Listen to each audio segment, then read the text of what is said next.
Thank you everyone for coming. My name's Jackson. I am here from Essex. I actually drove from Virgins from work. I worked overnight and got to travel over 125 in the snow, but fortunately it wasn't too bad and I made it safe and sound.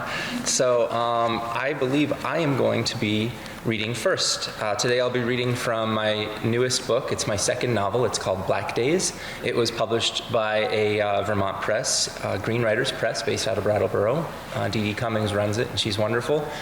And yeah, so I'm just going to be giving a little bit of backstory on the inspiration of my book, and reading probably just a little bit from chapter 1 just to get things kicked off. So Black Days, it is. I've had it reviewed by a few places. It's been called horror, it's been called drama, it's been called sci-fi, it's been called literary. I'm not really too sure what it is. It has been definitely pegged as a speculative novel. I would say, however, that for me, when I was writing this, despite some of the more fantastical elements to it, I believe that it is very much based a lot in reality. When you hear me summarize it, you will not believe me. So Black Days, in a nutshell, it's about a man. His name is Daniel Fassett. He's in his early 60s, and he is 2 months, or several months away from retirement. I believe it's about 2 months. And he works for a factory in central Vermont. And what makes this reading so special for me today, out of all the readings I've done, is that even though I'm originally from southern Vermont, I'm from Plymouth, Ludlow area, and I live in Essex, and I work in Virgins, this is a fictional town situated, in my imagination, right near here. Right between, if there were a way to squeeze a town in between Rochester and Hancock, this is kind of where it's at. So anyway, Daniel Fassett, he is driving home from work, and on Christmas Eve, 1992. He works at a factory, again, based on reality. It's based on Mack Molding in Cavendish, Vermont. And he's driving in his truck, cruising, listening to CCR, as people in the early 90s who drove trucks tended to do. And he unfortunately hits a patch of black ice, kind of based on an accident that I had about 15 years ago. He spins around in his truck, and he is unfortunate enough to land upside down in the Mad River. He's coming back from the Sugarbush area. So he ends up underwater for about 25 minutes. He enters a state of hypothermia. His brain enters hypoxia. He experiences cardiac arrest. He goes for nearly a half hour without breathing, and he survives. Again, it sounds fantastical, but this is actually something based on somebody that I knew of in the late 90s who went to a nearby high school to where I went. He actually went underwater and was basically brought back to life. He ended up, a year after the accident, was catching for the Leland and Gray baseball team, which I thought was pretty remarkable. It's a true thing that can actually happen. Unfortunately for Daniel, when he awakens in the spring of 1993 from a coma that he enters, he finds that he has, in essence, slept through his retirement. And because of this, the company has docked him on his pension. So now he's receiving a far smaller pension than was expected. Again, I'm pulling from reality here. This is something that happened to my friend, one of my best friends in the world, Nate Pollard. He did the cover art for this book and my first book, Lords of St. Thomas. His father was in an accident shortly before his retirement in Connecticut, and the company that he worked for tried to take his pension, reduce his pension. He got his money back. Daniel, unfortunately, does not. Not only does he lose a major portion of his income, he also loses the house that he purchased in Key Largo, Florida, place I used to go when I played baseball in college, where he was planning to retire. Unfortunately for Daniel, he hates Vermont winters. Hopefully we all enjoy it. He does not. So he's living at the top of a hill in a house by himself. He's divorced. He lives across the street. The only other house on the hill is his ex-wife, based on some people I knew in Orwell. Can't make this stuff up. I can't anyway. So he's lonely, he's sad, he misses his ex-wife who's just out of reach. He's lost money, he's lost his job, he feels like he has no purpose. Daniel realizes that he was happier when he was out cold the previous winter than he is living his current life. So he entertains the idea, how could I recreate last winter? How can I make life tolerable? How can I recreate the coma that I was in? And he comes up with an idea that he is going to place himself into a state of hibernation. He enlists the help of a local retired doctor, and together they unlock the key to human hibernation. So you might be wondering, where the hell did I come up with that idea? So this is something that's very interesting to me. It's based on the Frozen Hill People legend of Vermont. Now, some of you may be already familiar with this. It's been written about. Joseph Citro wrote about it in his book, Green Mountain's Dark Tales. In 1887, there was a family in Montpelier who claimed that they were putting the people who could not help out on the farm into a state of cryogenic freezing over winter in coffins that were stuffed with ice and snow and covered with pine boughs and hay. And these people were supposedly in a state of stasis from November through May, when, of course, as you can imagine, they would bring the bodies inside, you know, rub their chests, pour a little hot water on them, and bring them back to life, as makes sense. This was published. There was a journal account of this published in the Montpelier Argus in 1887, December of 1887, and people believed it. It was republished in 1930. It was picked up by a newswire, a national newswire that predated the Associated Press, and it made the rounds around the country, and it was a major hoax that people, again, believed. And once again in 1970, when Farmer's Almanac published an account of this, people believed it. It's a hoax with legs, and I've found that not a lot of people know about it. I found out about it in this book called Winter in Vermont. It's a 1947 book written by Charles Edward Crane. My aunt gave this to me about 10, 12 years ago. I read about Charles Crane and found out that he went to Black River Academy. I went to Black River High School in Ludlow, and I thought, well, he's a hometown boy. I have to give this a read. I found most of the book to be about, you know, chairlift rides up Mount Mansfield, sleigh rides in Woodstock and Manchester. But what I found most interesting was chapter 4, a human hibernation yarn. And this is where I was first introduced to the Vermont Frozen Hill people. So I would like to read a very short portion from my book to introduce you to it. But before that, I'm going to take one more minute, and I'd like to read a little excerpt from the journal entry from 1887 that was published in the Montpelier Argus, so you can get an idea of the Frozen Hill people that my story uses as a jumping off point. January 7th.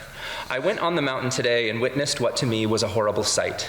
It seems that the dwellers there who are unable, either from age or other reasons, to contribute to the support of their families are disposed of in the winter months in a manner that will shock the one who reads this diary, unless that person lives in that vicinity. I will describe what I saw. 6 persons, 4 men and 2 women, one of the men a cripple about 30 years old, the other 5 past the age of usefulness, lay on the earthy floor of the cabin drugged into insensibility while members of their families were gathered about them in apparent indifference. In a short time, the unconscious bodies were inspected by several old people who said, "They are ready." They were then stripped of all their clothing except a single garment. Then the bodies were carried outside and laid on logs exposed to the bitter cold mountain air, the operation having been delayed several days for suitable weather. It was night when the bodies were carried out, and the full moon, occasionally obscured by flying clouds, shone on their upturned, ghastly faces, and a horrible fascination kept me by the bodies as long as I could endure the severe cold. Soon the noses, ears, and fingers began to turn white, then the limbs and face assumed a tallow look. I could stand the cold no longer and went inside, where I found the friends in cheerful conversation. In about an hour, I went out and looked at the bodies. They were fast freezing. I could not shut out the sight of those freezing bodies outside, neither could I bear to be in darkness, but I piled on the wood in the cavernous fireplace and, seated on a shingle block, passed the dreary night, terror-stricken by the horrible sights I had witnessed. Entirely plausible. So that was my introduction to the Frozen Hill people. I will say that my book is not necessarily a historical period piece. It does not take place in the 1880s, as I mentioned. It takes place from Christmas Eve '92 through about 1994, and it's in a way a recreation of this fable using more modern people. I did not want to write it in current times because cell phones ruin everything. So I'm gonna start with chapter 1, give you a little introduction to Daniel Fassett. It's not exactly uplifting or cheerful, but it does give a little insight as to why a person would become so desperate to freeze himself. So, chapter 1. My father was pushing 40 when his mom died. I was only 12. It was the first time either of us had witnessed the death of another person, and we shared the experience on a sunny and otherwise pleasant Sunday afternoon shortly after lunchtime in the summer of 1943. It hit both of us hard. It might have been even harder for him. It was his mother, after all, and when you're middle-aged as he was, the reality of your own impending death starts to creep up on you. In a way, the death of another is a preview of your own, and the passing of your parents means you've stepped up. You're next in line. About a month before, a heart attack downed Grandma in the kitchen like a hatchet fells timber in the forest, hard and swift. Pneumonia is what finally did her in, slowly and patiently. I watched her go, a death rattle fading in her throat, as she stared glassy-eyed at the ceiling above the twin brass bed in the room next to mine. Then she exhaled her final thin, wheezy breath, and the light in her eyes, flickering like a candle flame in a gentle breeze, snuffed itself out. If thin ribbons of smoke had drifted from her pupils just then, I would not have been surprised. I froze, staring at the clouds gathering in her corneas. Weeping and trembling, my mother closed my grandma's eyes with 2 gentle fingertips and then placed a heavy silver dollar over each eyelid to hold them shut. I thought it was strange how she had the silver dollars handy in her pocket. She'd obviously been holding on to them for a while, saving them for this exact moment. Sometimes in town, she'd surprise me with money for a chocolate bar or a root beer. Now she surprised me with money intended for my dead grandmother's face. Though it had been peaceful, the death and all its aftermath was practically unbearable to witness. But I toughed it out, and I stayed at the bedside to share in the shuddering sobs of my parents. For a few days, I thought the tears would never stop flowing. But of course, within the week, blubbery anguish was supplanted by an air of quiet, tacit melancholy that lingered in our home like thick fog. The following weekend, my dad and I found ourselves dry-eyed and silent, leaning against the railing of the wooden bridge that crossed the Mad River just down the road from our century-old whitewashed Vermont farmhouse. Dad and I had come to hook a few trout, but in the days of my despair, I'd left our tackle box on the porch. So we stood there, staring, thinking, each foolishly clutching a fishing rod we couldn't use. Finally, he broke the silence.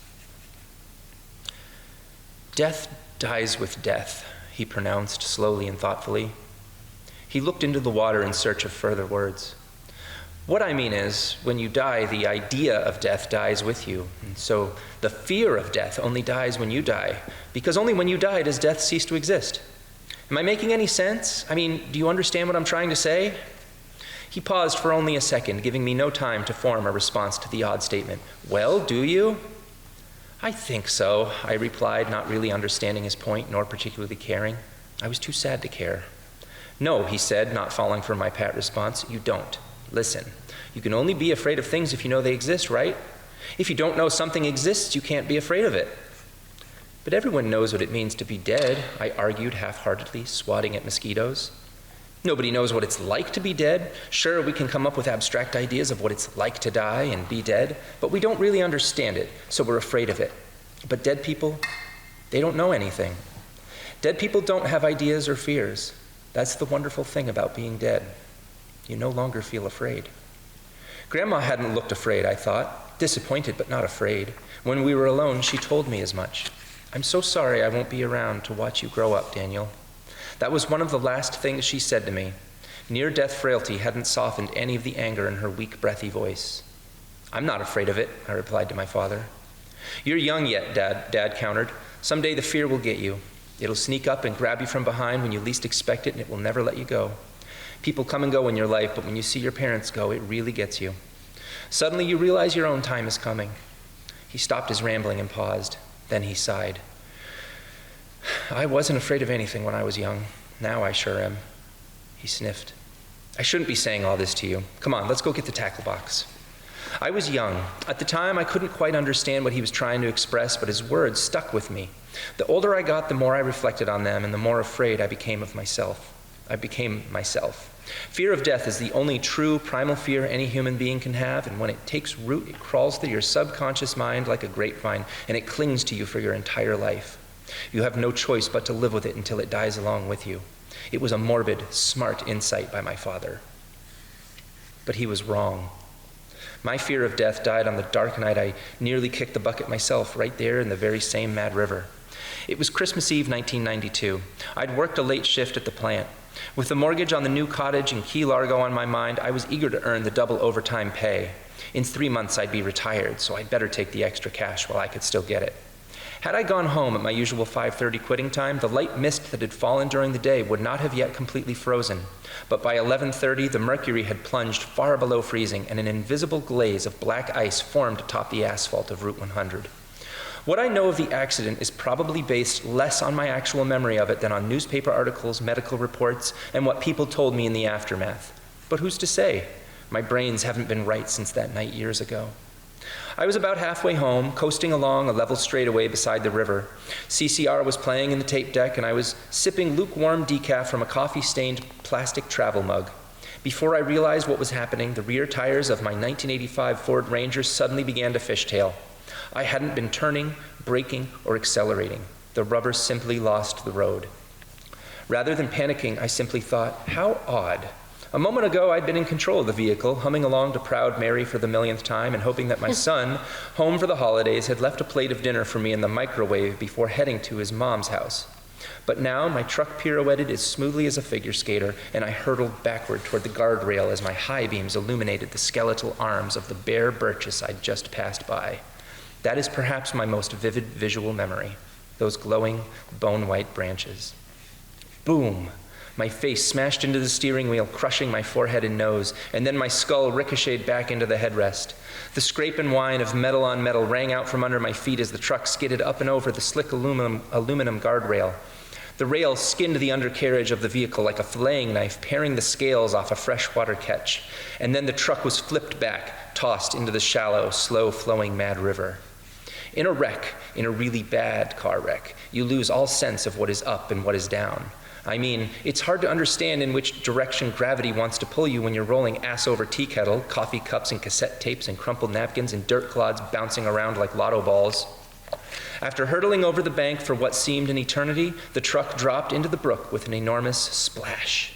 Dark, frigid water hissed and spurted as it threaded between expanding cracks in the passenger window. Then, seconds later, the fragile pane shattered and an explosion of river water gushed into the cab. The truck had landed upside down. That I could tell by the way the torrent of ice and shards of glass touched my scalp first and moved promptly down my forehead, over my clenched eyes, and into my nostrils.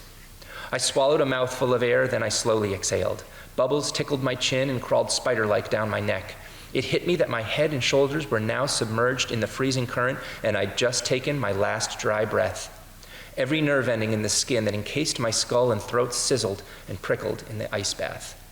But it was terror that sent shivers down my spine. And though this is not the end of even the first chapter, I'd like to turn it over to Julia. And thank you again very much for coming and for listening. All right. Thanks all for being here on this very wintry Vermont day. I actually just read Jackson's book when I was on vacation in Florida, which was an interesting place to read this very Vermont winter tale. So, but yeah, Jackson and I are both published by the same publisher, Green Writers Press. It's a Vermont press. This is my book. It's Some Dark Familiar.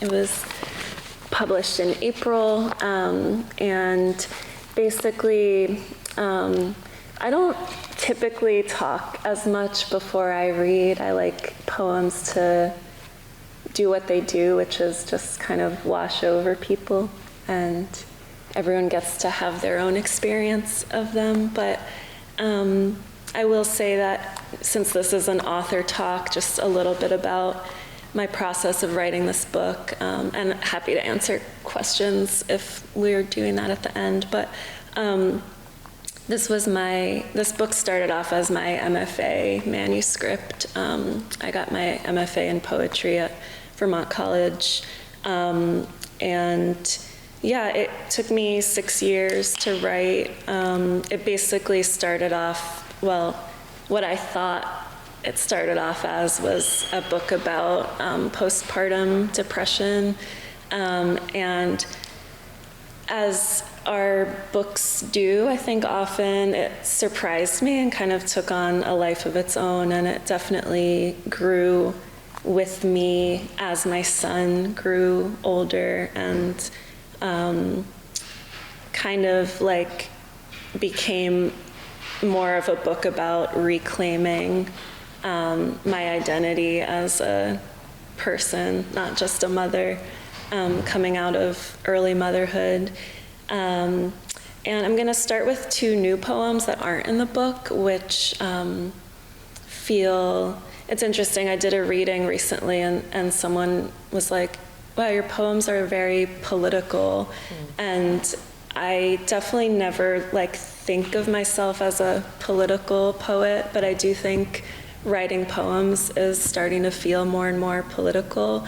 Basically, all I have to do is write about raising a white boy in America, and it's a political poem, especially in the time we're living in now. So I'm finding that a lot of what I've been writing recently is really just kind of coming from that space of what it means to be raising a white boy who's going to be a white man in America. So the first two poems are sort of in that vein. They definitely feel like they're heading towards a second book. And then I'll read a couple poems from the book. So thank you all. Excuse me, could you talk just a little bit louder? Yes, absolutely. Yeah, thank you. Thank you for that feedback. I appreciate it. I can. Let's see. Yeah, I'm going to start with this poem. It's called Otter Valley. Is that better? Great. I will project. Otter Valley. Stick season hits later here. Trees still soaked in gold or roadkill blood. Here, one America touches another. Everyone knows otters hold hands, but they also fuck you up if you try to hurt their young. I pull up to a stoplight, clocking the soccer mom in the minivan beside me. My hands grip and prickle, imagining her hooded in a booth last Tuesday, blackening the oval by his name, making it darker and darker.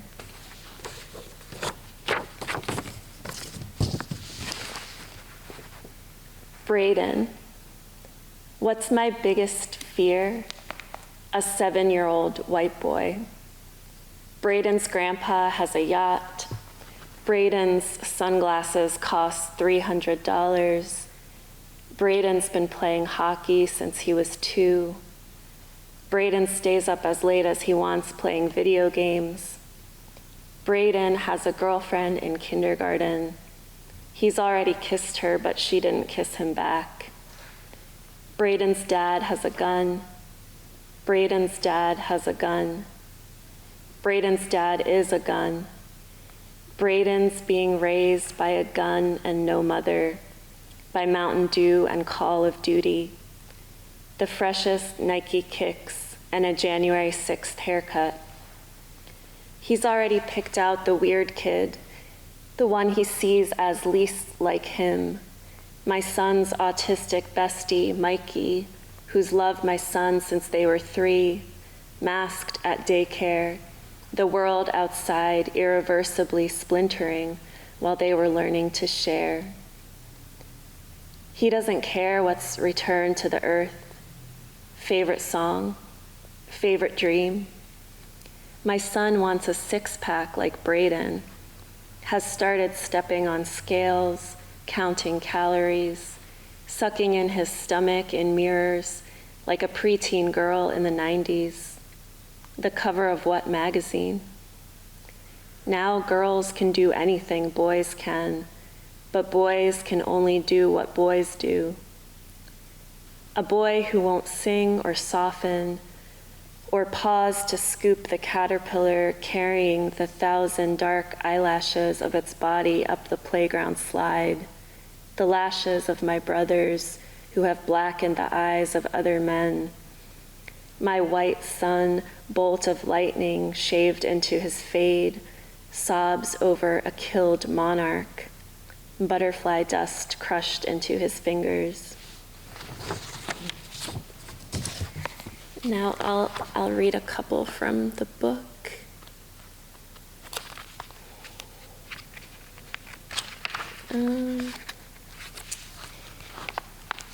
To Alanis Morissette, after reading about her postpartum depression in my therapist's waiting room. You'll rescue me, right?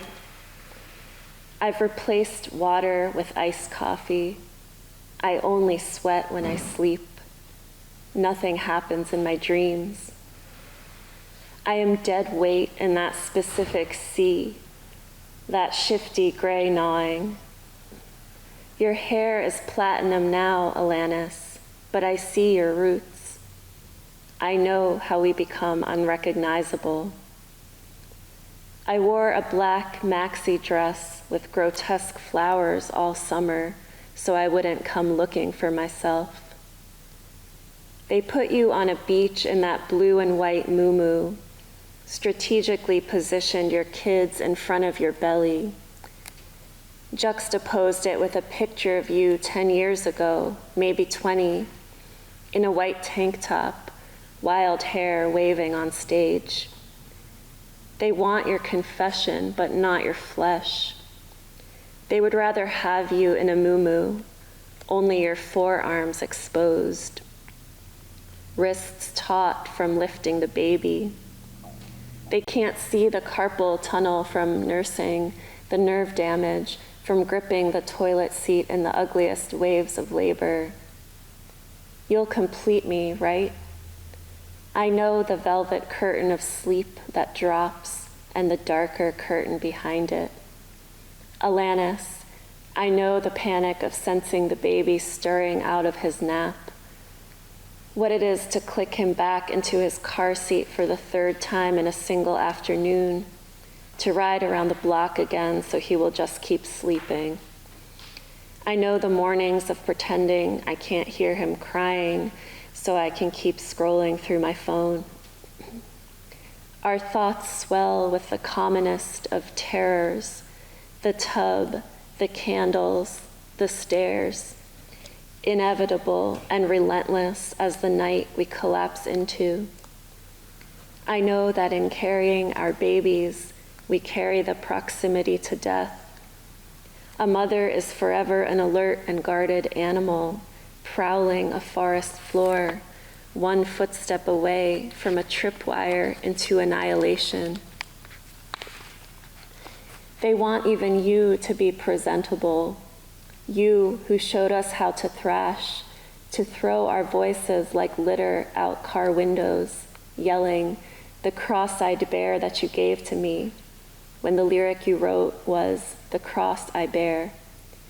Now I know what it is to leave something behind, to wind up with a misshapen, unwieldy inheritance. Now I sit in this body of the mother, part straitjacket, part hot air balloon. I'll be happy, right? Alanis, why do they expect us to return so quickly? Didn't we almost vanish somewhere back there, sucked into the storms of our anatomy, hammered into the earth? A surge, we called it, turned inside out, shattered, shucked, shattered. They want us to find our old bodies again, like lost keys. Only a few places they could possibly be. I'll be worthy, right? Did you also practice smiling in the mirror before inviting them in to see the baby? When I meet the eyes of other mothers in the same mud, I want to say, "I love you, I'm sorry." There's a prayer from a balmy place that goes like that. I reach and reach for a familiar breeze to part the sea, to coax me out of my own front door. Sunshine, tomato vines, my utter tundra of summer. Another day, I do not want to hold him, only myself.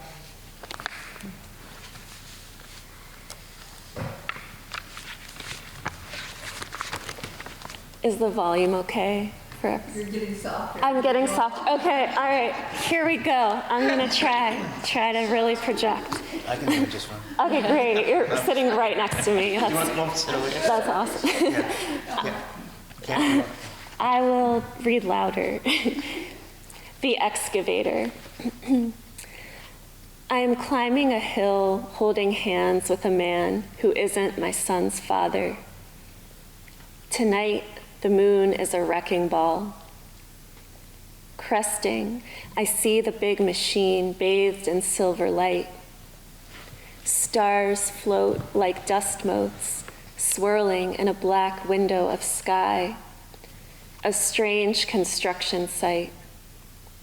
We find ourselves here without any scaffolding, on a hill in a town far from my baby, who would be saying, arm, boom, bucket, who would be saying, scoop it, lift it, dump it out, who would be saying, more work. Tomorrow I'll be back home with him and his dad, pushing his stroller up another hill to watch workers on Church Street, hobbling over asphalt that's been hacked up and crumbled for months.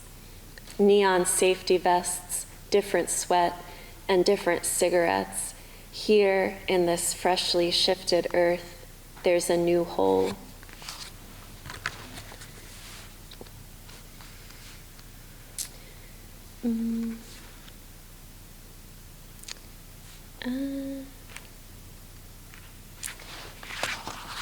The heart. I want to be Mary when I grow up. Mary, who works the register at Healthy Living. Mary wants a puppy and braids her long gray hair and finds everyone forgivable. I'm buying myself flowers and chocolate, and she's asking me what I'm up to today. Writing poems, I tell her. I bet they're straight from the heart, she says, ringing me up. Driving home, my mind sparks to the teacher who told me, never put love, tears, or heart in a poem.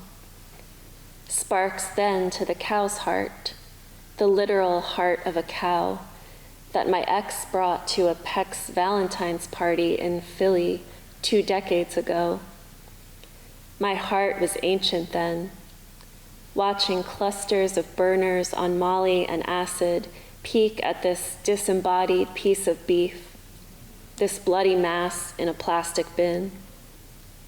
I went outside and puked in an alley. He carried it around all night, feeling clever. He didn't put it on ice. He must have thrown it out before the sun came up. I know no one ate or buried it. We couldn't give it back. That cow died once, then died again, thumped in a trash can under the stars.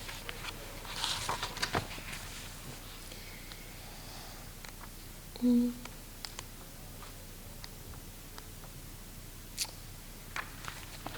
think I'll do 2 more, if that feels good.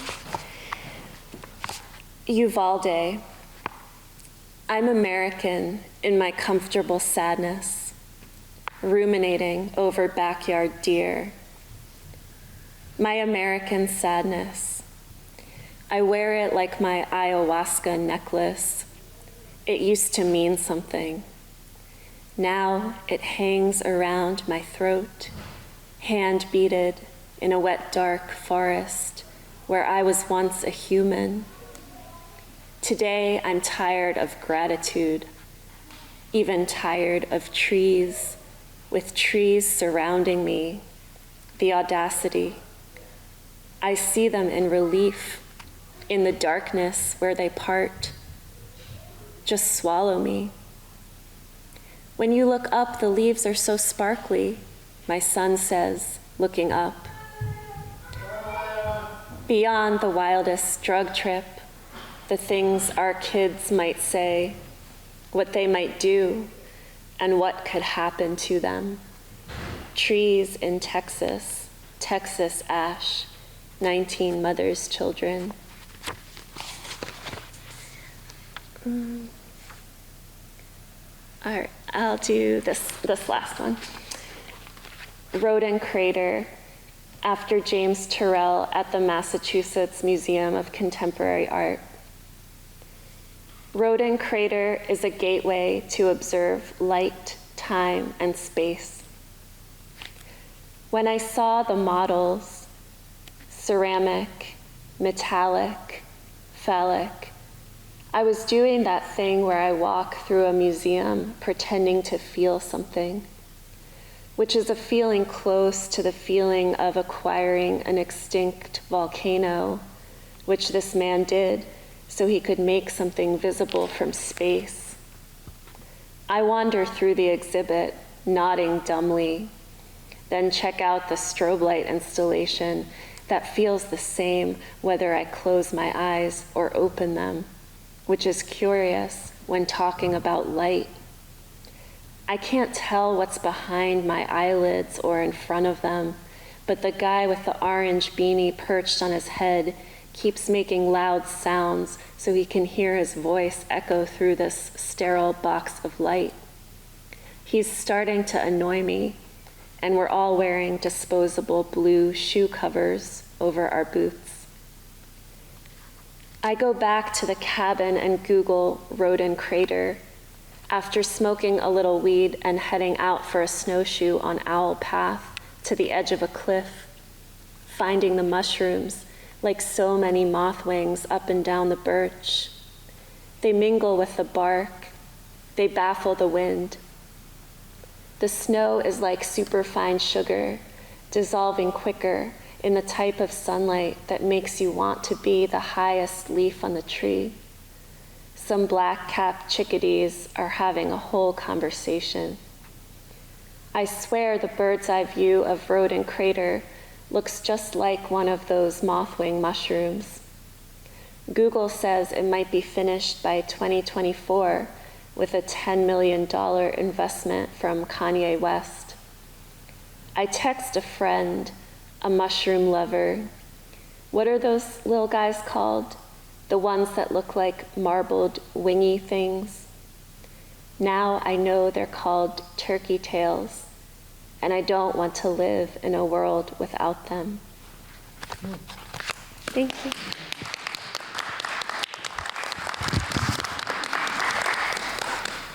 Okay, last but not least, I'm Amy Braun. I live across the park with my lovely husband, Nick. And as I was sitting here, I'm looking at the beautiful painting over there and noticing that the bandstand's not in the right place compared to our house. As I'm sitting here, I was kind of enjoying the poetry and enveloped in the idea of a writer looking at things from above. And so I really appreciated that. And my piece also mentions birch. So 3 pieces with birch mentioned in it today. And I'm honored to be here. Thank you all for coming. And I'll just share a little bit about where this piece came from. It's a work in progress. So I'm not holding up a beautiful book of this yet. But I too went to Vermont College of Fine Arts and majored in fiction there. So a pleasure to make your acquaintance, and nice to meet you today as well. Likewise. So I taught in the 2-room schoolhouse in Hancock for 7 years, I think it was, and as the school closed, we were cleaning out a little bit, and I was up in this closet on the 2nd floor of the schoolhouse, and there was a tiny little book of Hancock history, and I picked it up, and many things were being tossed into the dumpster.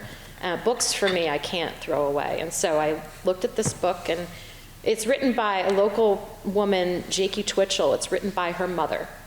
So paging through, reading all kinds of history, came across this paragraph, and I feel like it lit up when I read it. And I've written another book that is based on historic event, and so I guess I'm into historic fiction. But this paragraph, when it lit up, I thought, oh my goodness. And it was about a woman, 17 years old, who was found floating in the Killalete Pond with no water in her lungs. And so I was like, So I created this idea, and I'm working on it now. So as I shared, it's a work in progress, so it's not as maybe polished, but I'll be vulnerable and share today. No water in her lungs. Science, for instance, tells us that nothing in nature, not even the tiniest particle, can disappear without a trace. Think about that for a moment, and once you do, your thoughts about life will never be the same. Wernher von Braun. Hancock, Vermont, 1923. Barn chores done and a few hours remaining before supper, 17-year-old Emily Smead rode her bicycle through the village to the Killalete Pond. She slowed to a stop, got off her bike, and propped it against an enormous birch. The sun hit the surface of the water, momentarily blinding her. Emily shed her shoes, socks, dress, and placed them on the ground. Wearing just her swimming costume, she waded in up to her waist. So cold, even in summer. She swam for an hour. Mid-afternoon, a farmer hanging nearby spotted Emily's body floating in the middle of the pond, her head down, long hair spread out like strange algae, arms stretched like Christ on the cross. When Constable Jonathan Alderman informed Mrs. Smead of Emily's death, the woman, who had been in the middle of plucking a chicken, collapsed in a heap. This was her second child to die in 5 years. Chapter 1, the book, July 2023. A month ago, I, a 100-year-old oddity, found myself at an estate sale at the one house on Churchville Road, nestled at the base of the mountain. In the shed, behind the antique manual lawnmower and studded snow tires, I found a box of books. Most of them were ancient, like me, and some were published before I was born. People don't read anymore, unless looking at a cell phone is reading. Actual books, older than me, contain volumes of forgotten information and knowledge, some of it useful, some of it not. I don't own a television, don't use the internet, and have plenty of time to sit, to read. All I am doing is waiting to die. A box of books I have not read yet? How lovely. I felt compelled to search the entire box. The books smelled of time and dust and mice, and the pages were the color of my tea-stained teeth. They had hard covers with hardly any art, and titles such as Introduction to British Government, Classic American Literature, Living a Pure Life. But the biggest of the books, Vermont Spells for Green Witches, hidden beneath all the others, contained a spell which could bring a deceased person back to life. How much for this box of books? I asked the woman. I have never seen her in town before, and by the look of her nails and pressed clothing made of the highest quality fabrics, she must be a Flatlander who just bought the place as her second or third home. She sat outside the shed in a lawn chair, holding a tangled mess of yarn in her hands. Huh? She looked up and over her shoulder as if I was an annoying mosquito who had flown too close to her ear. The box of books over here. How much? I put my hands on my thick waist and cleared my throat. I hate when people forget I am there. Oh, I don't know, $1, maybe? For all of them? The whole box. She went back to untangling the mess of fibers in her hand. I dug into my satchel and set 2 rows of pennies on the upside-down milk crate next to her. She sighed and stood to help me place the heavy box in my cart. When I got home, I emptied the contents of the box onto my kitchen table. At long last, my silent generation body will perform an incredibly important spell. I have been preparing for this. I've been a Green Mountain witch for about 20 years. Simple spells like writing my intentions in ink on bay leaves and throwing them into a fire, sleeping with crystals under my pillow or in my fists, charging those crystals when the moon is full, burning sage to cleanse my house when I sense bad energy, and tying knots in a rope to make a witch's ladder. There are nearly 90 steps to bringing someone back to life, and this back from the dead spell is a one-time spell. One person, one time. I had to think of the right person.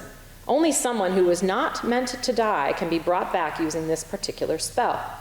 Not many people have the luxury of time or are brave enough to bring a dead person back to life.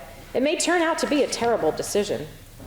I'm sure townspeople are aware I'm a witch, though I've never boast. Not that I am a caricature of a witch, but I do have hands riddled with arthritis, ridiculously long white hair, a cat, and crows surround my house as if they're protecting it. It's the 21st century, and I should be able to practice and discuss my craft freely, but I rarely talk to anyone. I only visit the post office, Hubbard's store, the gas station. Most people avoid me, as if my family's bad luck or my old ladiness or limp will rub off on them. But a spell to bring someone back to life, what an incredible opportunity as the last remaining Smead, the end of my family line, with many deceased family members to choose from. If I cast a successful back from the dead spell, I can pass on without regret. But who? As if on cue, my cat entered the kitchen through the cat door and rubbed against my good ankle. Who should I bring back to life, Mr. Andrew? He mewed, spun in 2 circles, and found his spot on the braided rug near the wood stove.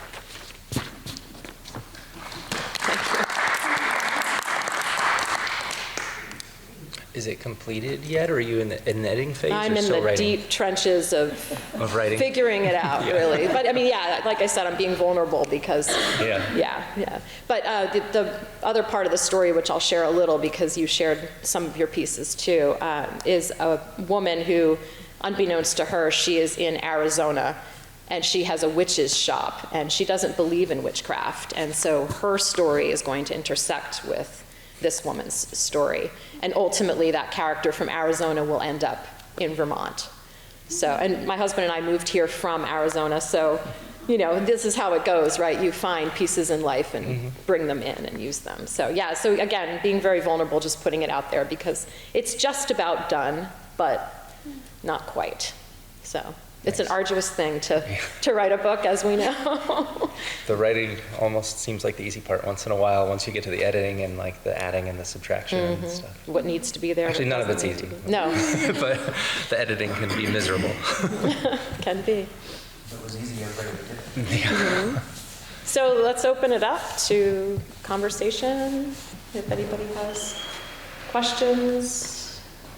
Well, I'd be curious about your process and how, like, structure. I'm doing some writing and I really feel like I don't know the structure of it yet. And so all this writing is just kind of like, I'm not sure what to keep, what to save, what to use.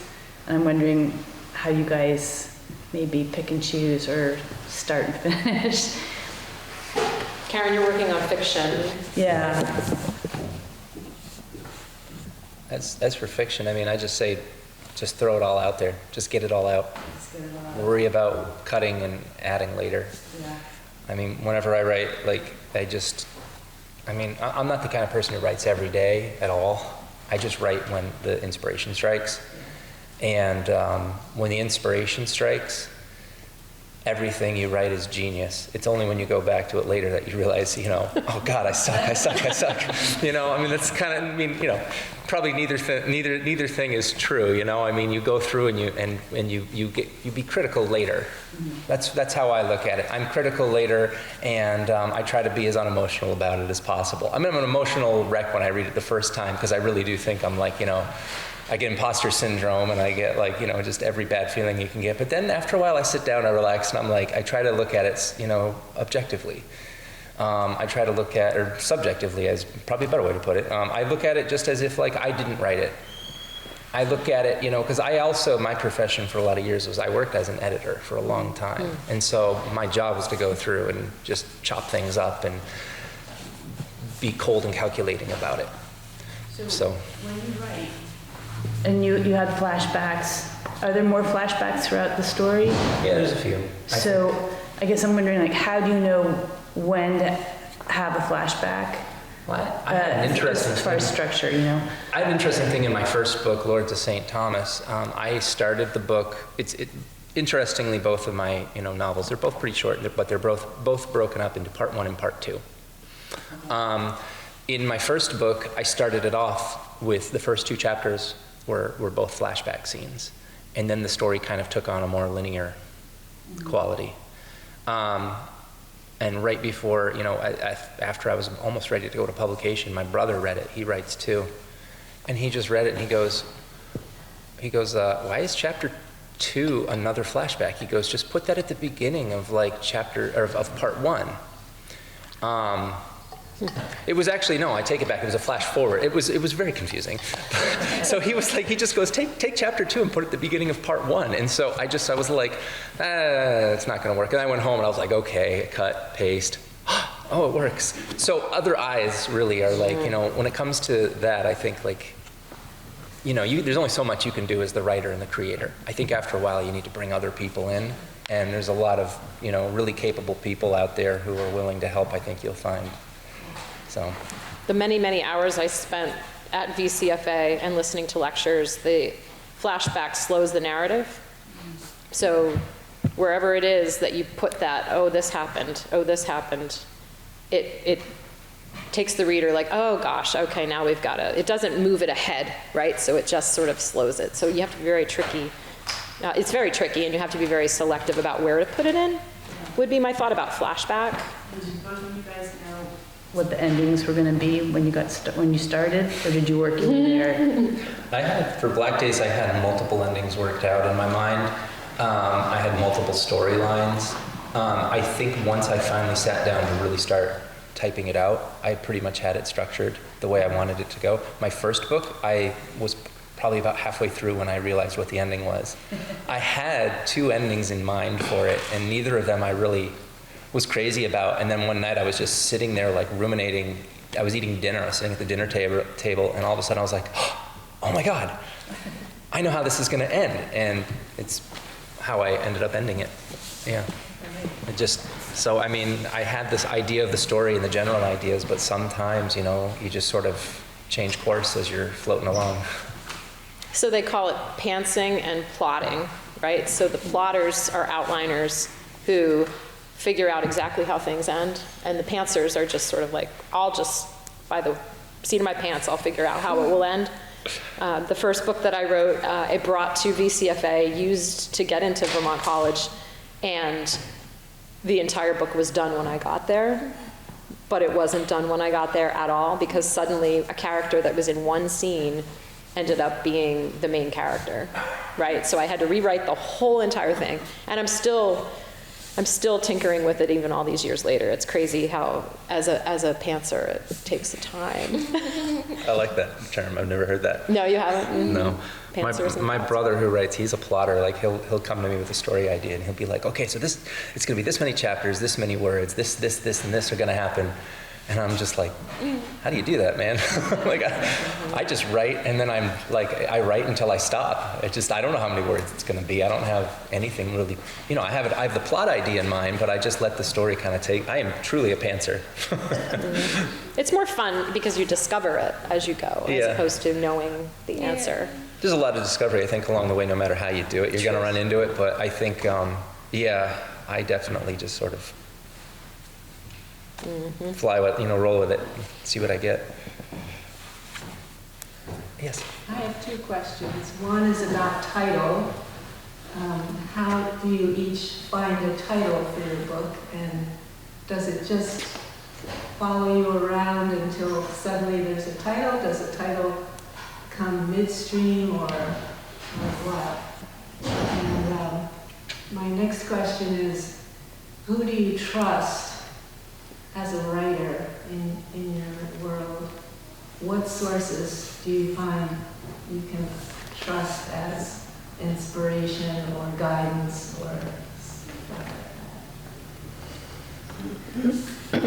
that? I love the question of who you trust, and I feel like it's well, Jackson, you just mentioned this about like having eyes, like other eyes on our work. And it ties into VCFA as well. I feel like being in an MFA program, like the most important thing for me was the community I built there. So I have like 2 readers that are dear friends of mine that I deeply trust. And I basically, like if I'm looking for feedback, while I'm working on stuff, I'll pretty much only go to them. Because I also think there's like, there can be a thing where you're getting too much feedback, like too many different ideas and opinions, and it kind of erodes your own knowing about your work. So I think people that have sort of like grown with you creatively, if you have those people in your life that really deeply understand your soul and what your work is about, I would suggest just finding like one or two really like solid readers, and not letting that get too watered down with too many different influences. And then title is, I don't know how, like the title thing is interesting and probably different for each like scenario. For my book, it started off, the title was Body Back, and it was like a play on, or it came from like getting your body back after having a baby. And I realized that that was like very reductive, and that the book was a lot more like expansive than that. So I felt like that title was kind of like keeping it too closed. So basically I went through the book and I pulled out like little phrases from different poems and had like 10 of them listed, and was like, oh, some dark, there's a line in here that in one of the poems that's born inside some dark familiar fur. And I was like, ooh, some dark familiar. Like, I like those words together. They sound like they're good for a title. Like, it was just like an evocative title. So that's how I found this title. But yeah, it used to be called something different. And when it was that, it was a different book. It was a much more, it was much more focused on like the postpartum piece, and then I moved away from that and it took on a different title. So Title, I don't know, for me, work in progress, no water in our lungs just seemed like the right way to go with it, because that's the key to the story in my mind, is that there's a mystery behind that. So it's a working title, and if it gets to a publisher, they may say, nope, we want this. It's all about the marketing when it gets to that point, and in some cases.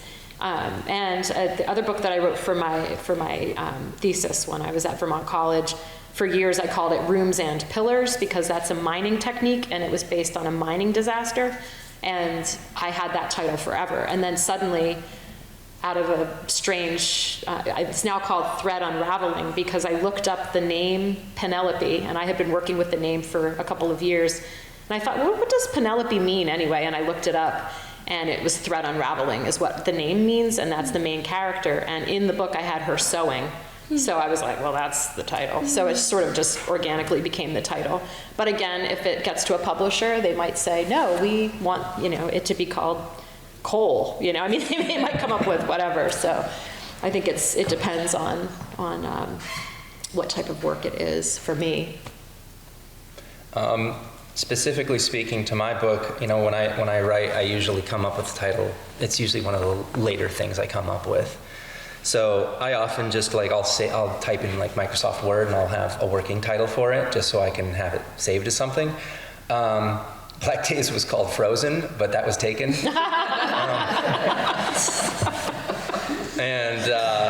And then for a while, it was called, the original title actually when I started pitching it was called Sugar Shack, because it obviously takes place in Vermont, and where Daniel freezes himself is in an abandoned sugar shack in his backyard. It's actually based on, my dad's a builder and he built our house, and we moved into that in 1987 when I was 7 years old. But before he built the house, he built a sugar shack. And his plan was to make maple sugar with his kids, and it just never happened, because he put it in the place where a historic sugar house had been. And they own 35 acres, my parents do, but the sugar shack is at the top of a hill, and that's because the hill keeps going, and that's where the sap flowed down to in the 17 and 1800s, but he can't use that. So he was like, oh, I put it in the wrong spot, and also I need a garage, so. So it was called Sugar Shack for a while, and then I decided that I like the title. I mean, I like Sugar Shack, but I think it's a little too on the nose. I think, I wanted it to have a little bit more legs outside of just Vermont. So I just sort of racked my brain and came up with things that I thought might work. I was going to call it Sap for a while. That was, because he's in a sugar shack, and I thought it was a very cynical title that I could use, like, because he's a good intentioned person, but he kind of gets like, I feel like his life gets derailed by his own emotions. But nobody liked that. There's a line where he says he's basically in a coma in the first part of the book. He's putting himself into a state of hibernation. He brings other people into it. There's a line in the book where he says something like, then everything went black. I've had a lot of days like that. So it was a reference to that. It was also a reference, I had, when I was 14, I remember, in 1 week, my favorite musician was Kurt Cobain. When I was like 14, he killed himself, and then a couple days later, a kid that I was friends with at my school died.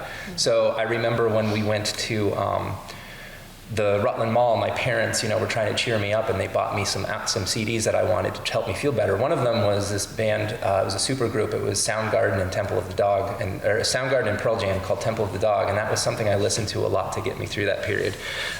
Chris Cornell was the singer of Temple of the Dog and Soundgarden, and he sang a song called I Fell on Black Days. And I listened to that song a lot. And then he killed himself while I was writing this book. And so it was really tough because all that, that kind of thing is just awful and sad and depressing. It goes without saying, but it hit me hard because that was he was one of the one guys from my youth. I always tell my parents are baby boomers, and I'm like, man, you guys can go, you still can go to the theater and see some of the musicians you followed in the 60s. I'm like, everyone I listened to in the 90s, they're all dead. So, and he was one guy who wasn't dead, and then he killed himself. And so I just remember his music helped to get me through a tough time, and now he's gone too. And the book deals a lot with, I had a librarian in Starksboro tell me that she thought that suicidal ideation was a pretty strong theme in the book, and I agreed with her. And so I thought that it just was an appropriate title that I think I came up with. But they're usually things that I come up with after the fact. It's the plot and the writing, and then the title just sort of reveals itself. As to people who I trust and who I listen to, my brother's a writer, so I like to listen to him. I like to listen to what he has to say. My mom is usually my first reader. She's not an editor by any means, but she reads a lot, and she knows me well, and she often gives me good feedback. And she does sometimes catch really funny, surprising things, too. She's originally from California. She's lived here since the 70s. She read my first book, Lords of St. Thomas, and I was like, what did you think? And she's like, oh, I loved it. But one of the first criticisms she gave me, was she goes, oh, I'm sorry, and also my book takes place, it's a historical novel that takes place in Nevada. And she goes, you use the term dooryard a lot. And I go, what's wrong with that? She goes, I never heard that till I moved to Vermont. And I go, really? Dooryard is a regional term? So I called up my buddy in Las Vegas, and I was like, hey, Shahab, I was like, do you know what a dooryard is? And he goes, I don't know, is it a yard with doors in it? I was like, no, it's like a front yard. He's like, I've never heard that. So I did this deep dive on the etymology of the word dooryard and found that Maine, Vermont, and Ohio are the only places where it's used. So my mom is a really good, she always is a great first reader. Howard Frank Mosier, he was a Vermont author who was I became friends with him at the end of his life. He was the first person who ever read Black Days, even before my mom. He gave me some good feedback. And I have a little small team of editors and friends who I listen to. So I think having people who are on your side, who know you well and have your best interests, and are good readers, and know what makes a good, compelling story, if you can find people like that, hang on to them. So I hope that wasn't too long of an answer, but. What's your poetry process like? Good to me, it's completely different than in terms of structuring the book. It's just writing. It's like a high science, I feel like, I don't know. It's kind of it's always. I hesitate to alienate people more from poetry by making it sound like something that's inaccessible. I want it to feel accessible, but to be very honest, in a lot of ways it does feel sort of nebulous and mysterious. So a lot of times for me, I think I write I do a lot of what I would call like pre-writing. Like the poem is already sort of like percolating and forming in my head before I sit down to write it. Like by the time I sit down to write it, it kind of already is a poem in my psychic space. So like a lot of times that looks like kind of like, I don't know, waking up at like 4 in the morning, being like, I have a line, like, and writing it in my like notes app on my phone, and then going back to sleep, and then waking up in the morning and going back to that line and seeing like what comes out when I'm in my like waking life. So not to make it sound more heady than it needs to be, but yeah, I think when it comes to like structuring, it's so different from writing fiction, like, because there's not really like a narrative arc of like this book. It's pretty, it is in 3 sections, but I was hesitant and also received feedback when in some of the earlier versions of the book, it was described to me that it felt like being in a grocery store. Like you go down this aisle and it's these types of poems. You go down this aisle and it's this type of poem. So I was conscious of that when I was revising the structure. And basically, I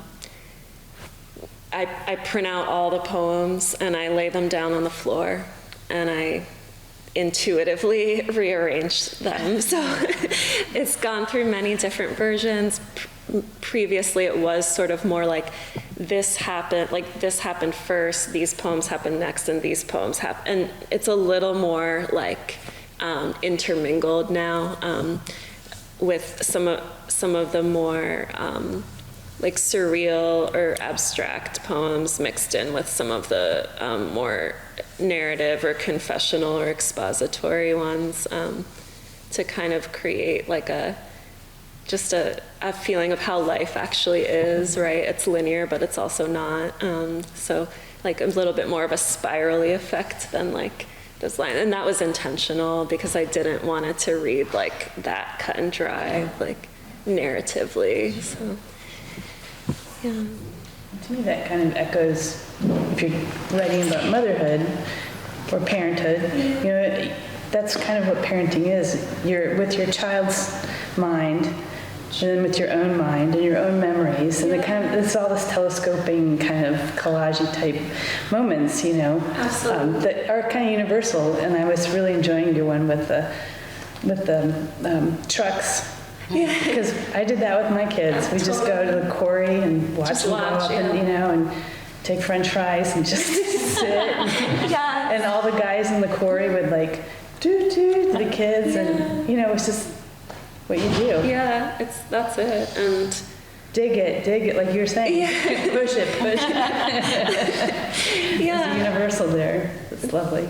Totally, and I also think with parenting too, like it's so like non-linear, like it feels really similar to, like I think of my book, like writing a book almost as like, it's not like giving birth, it's like parenting, like you're continuing to see this thing like through, like to let it become itself, and that's not a linear process for me. It's like we circle back, we arrive at the same points in parenting where we're like, I thought we got this.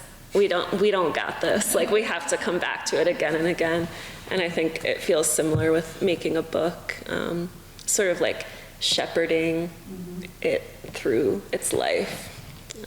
It's interesting that it was in 3 sections too, like a trimester, like a pregnancy. Yeah, it just kind of naturally came out like that. Yeah. I think what I noticed with all 3 of you is that you all have a quality of timelessness, which seems to be very relatable, especially as someone who lives more rural than urban. And I felt a relief that no technology crept in to your words, or it didn't feel like technology was present. But do any of you use technology, and how do you think it impacts your writing? For me, I mean, if I'm writing a story generally, like if technology organically appears in it, then I'll write about it.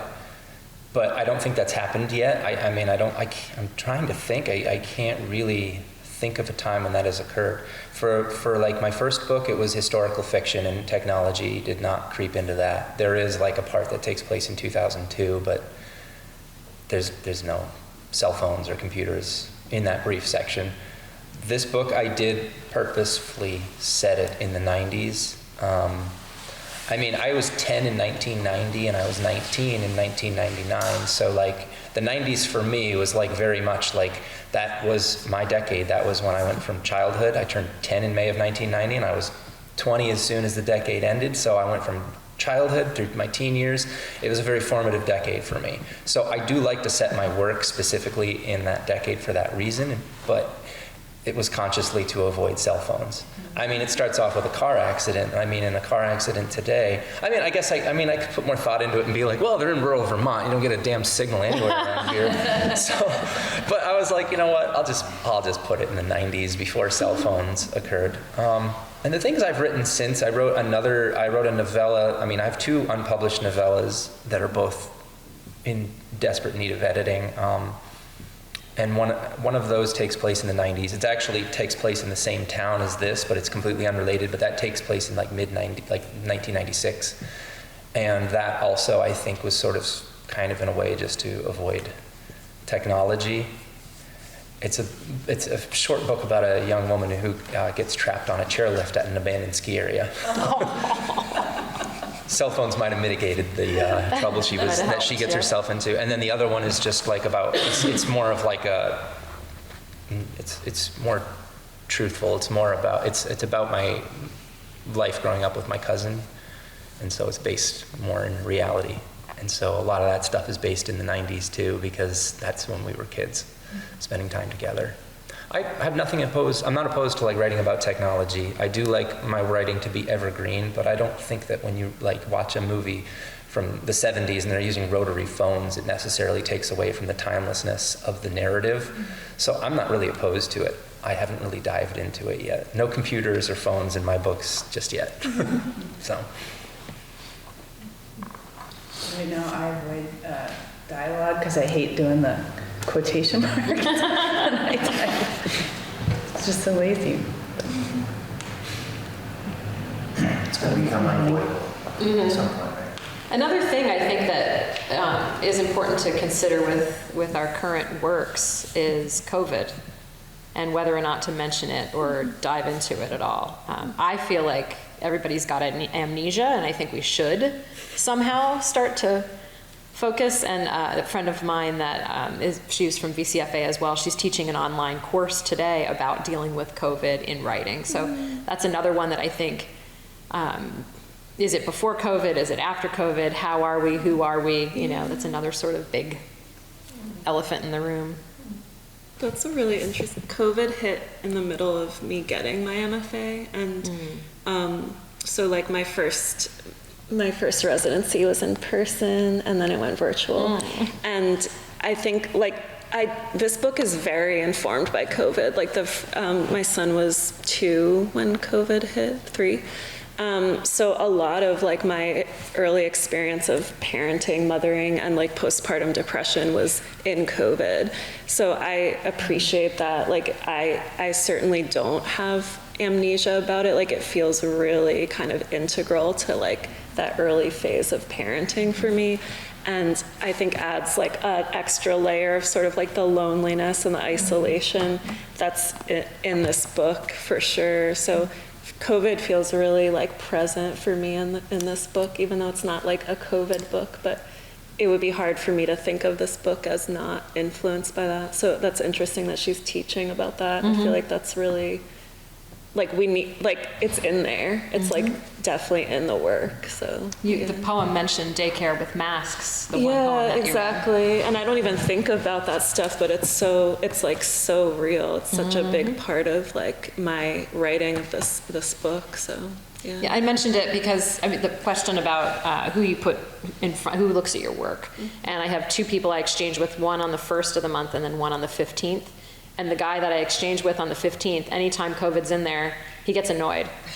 He's like, we don't want to talk about that anymore. I'm like, maybe you don't, but like, it's affected us. So there was one line where I handled it in a sentence, and he was like, "That's about as much as people really want to read about." And I'm not sure that I buy that. I'm sort of playing with that in my own head. I placed this in 2023, but so it's already, it's happened. But there are some scenes of a current constable in Hancock who it's going to be 2019, and he's going to be dealing with COVID during this. So I definitely want to try to figure out how to address it.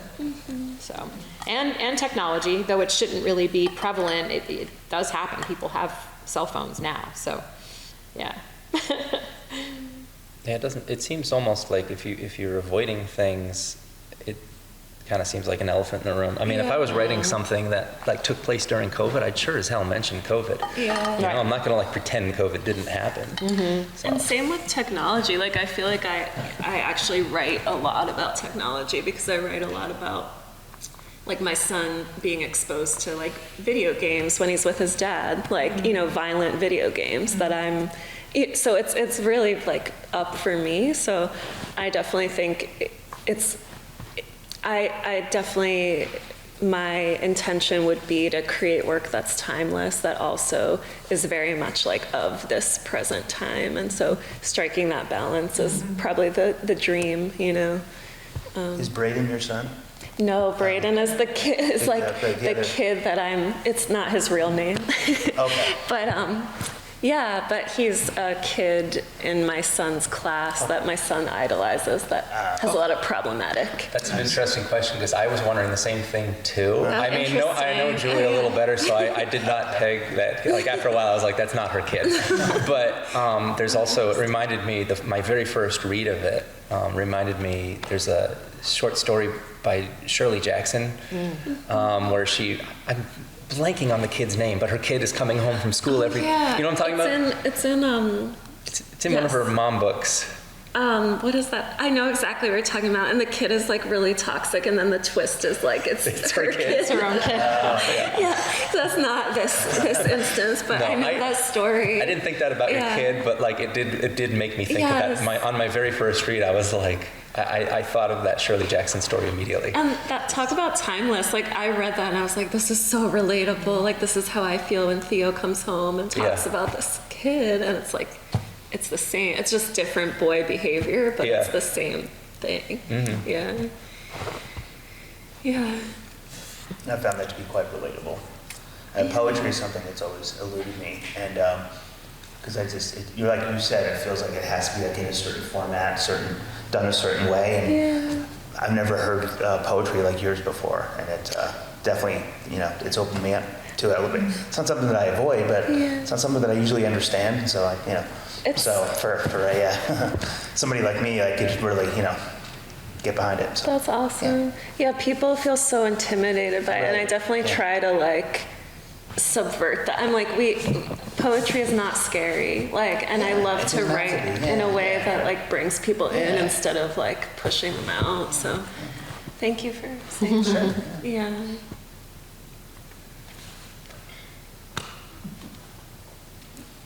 I don't know if there are any other questions.